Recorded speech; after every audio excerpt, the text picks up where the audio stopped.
I want to go down a rabbit hole, but I will safely admit that I am slightly intimidated. Um, what am I intimidated by? I have no idea. Quite possibly the repercussions.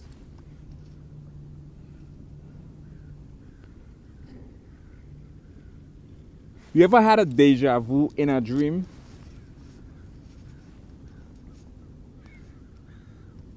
Not a deja vu on the three-dimensional material physical plane. I'm referring to. See, there's two kinds of deja vu.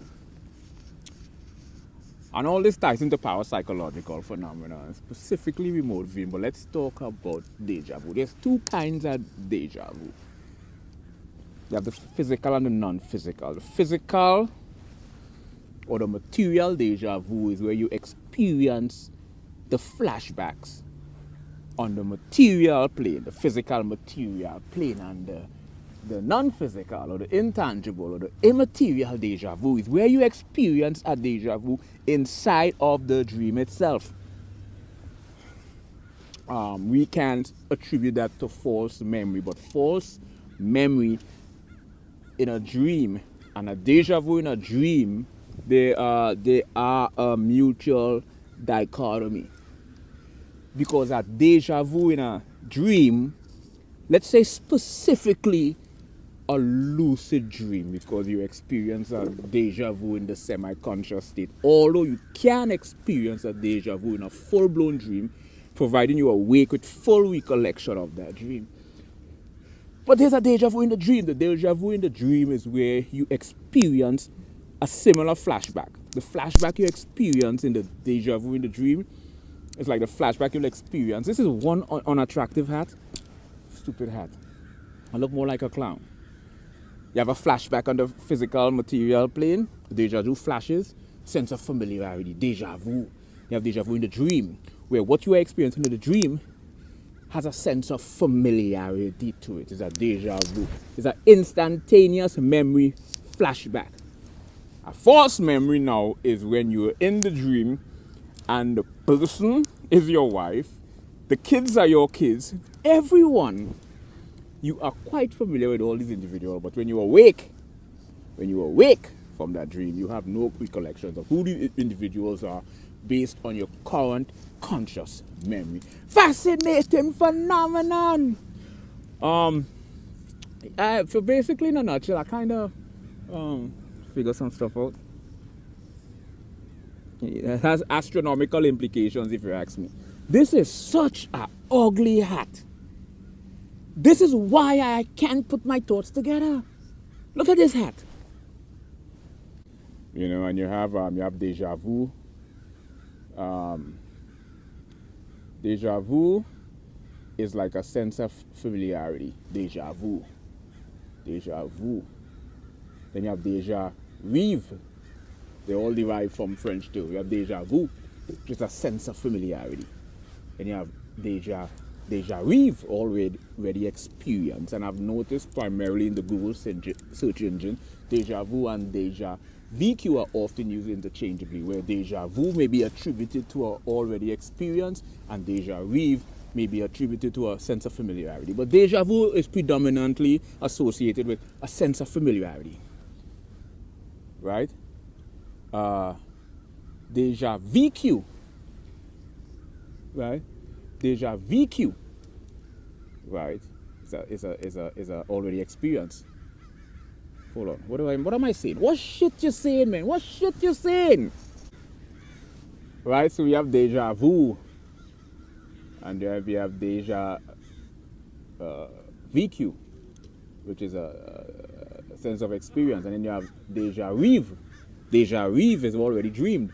Now here's a fascinating phenomenon. So if you experience a deja vu on the material plane, and it's a flashback of a dream that occurred prior to the deja vu experience on the physical plane, technically, it's really precognition, because precognition is foreknowledge. So it's a deja vu already dreamed, but the deja vu is a precognition. Are you guys with me? Yeah. Please accept my advance apology. It might require an above average intellect to encapsulate what I'm saying. And I say this with a high sense of modesty. So yeah. So if you have a deja vu experience, and the deja vu is a flashback of a dream that occurred, which is a deja vu, which means already dreamed. Not deja vu or not deja VQ, not a sense of familiarity or already experienced, but a deja vu, already dreamed. So the deja vu you experience on the three-dimensional material physical plane is really a deja vu, a flashback of something you've already dreamed. But if you're in the location, then technically, the question arises, is that precognition, is it really precognition? Or is it remote viewing? Or is it a byproduct of your mind on the immaterial plane? You see, this is a trichotomic, this is a trichotomic answer, because we could interpret it as a precognition, we could perceive it as remote viewing, or we could perceive it as a byproduct, a metaphysical phenomenon, mind and matter, substance and attribute, from the immaterial to the material. So basically, you conjure up, or you co-create, you reconstruct, or you configure the material, dense physical plane from the immaterial plane, or we could call it the astral, or the spiritual, or the eternal spiritual, immaterial, non-physical plane. And you create a phenomenon that manifests, and then you experience a deja vu, a flashback of what you already dreamed, but that dream is really a byproduct of something you semi-consciously conjure up in your lucid dream, or parahypnagogic state, which parahypnagogia is another discussion altogether. Yeah. So all of this falls within the context of parapsychological, metaphysical, and phenomenological phenomena. Idealistic. Idealism postulates that mind, thoughts, and experience is the fundamental substance in the universe. So it's more like a radical materialistic perspective, as opposed to what am I saying? A staunch idealist. Stop, man. Not radical materialist. Radical materialists dismiss these ideas as unorthodox. Unorthodox. Exclusive from that of orthodox science. But empirically across the board, there is empirical evidence. Empirical evidence is really based on collective, interpersonal, intrapersonal, and transpersonal experience. It's a trans-subjective, intrasubjective, and intersubjective phenomena. That people primarily, I wouldn't even say unanimously, I would say unanimously across the board, experience this phenomena. So it's empirical evidence to validate this phenomena. Equivalent to individuals who induce LSD, lysergic acid diethylamine, any sort of psychoactive or psychedelics, and they all collectively, empirically experience. One prime example is the visual. The whole idea of people have halo. You've seen halo. You've seen individuals aura during psychedelic induction. So there's empirical evidence to validate this phenomena. And I find deja vu fascinating. Right? And to induce lucidity, semi-lucid, semi-conscious state, just semi-awareness during your dream state. To induce this is really a dualistic phenomenon. You have to polarize, mind and body. And to put this into perspective, to accelerate lucid dream is a dualistic phenomenon. You have to polarize mind and matter. Exhaust matter, rejuvenate mind. Exhaust physical, rejuvenate non-physical. What does that mean?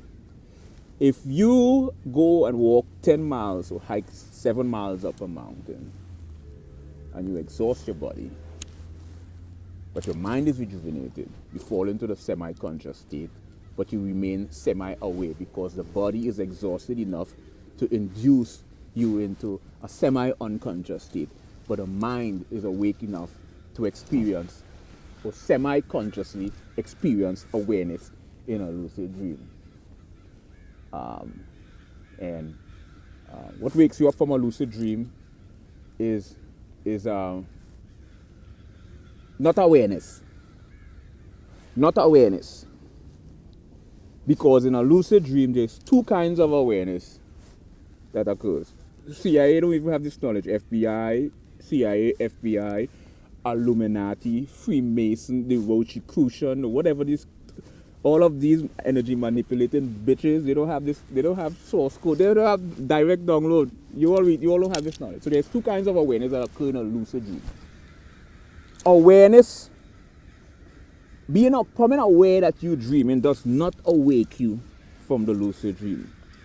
Because in lucid dream is contingent on two particular type of awareness. One is the awareness of the fact that you are dreaming, and then you have the non-locality awareness. Non-locality awareness, awareness is where you can be aware that you're dreaming, and this is how you induce and control lucid dream by the fact that you are aware that you are dreaming. But as long as you are not aware of your location, you stay in the lucid dream. It's when you become aware of your location. So lucid dream has two types of awareness. The awareness that you are dreaming and the awareness of your location. Because you can be aware that you're dreaming, but you may not be aware of where you are outside of the dream itself. It's when the awareness we have in the lucid dream itself begins to question our location, which is non-locality. Before we awake from that lucid dream, our brain oscillation begins to transition from the deep theta or the delta. Which one? I use both terms interchangeably. Theta, I forgot. Begin to transition because now you become aware of your location. And if you remember that you are at your mom's house, or you are actually experiencing a lucid dream at a hotel, you are actually experiencing a lucid dream currently on the train you are riding, it wakes you up. I'm freaking brilliant with such a stupid hat. I ain't doing no more. This hat, man, this hat.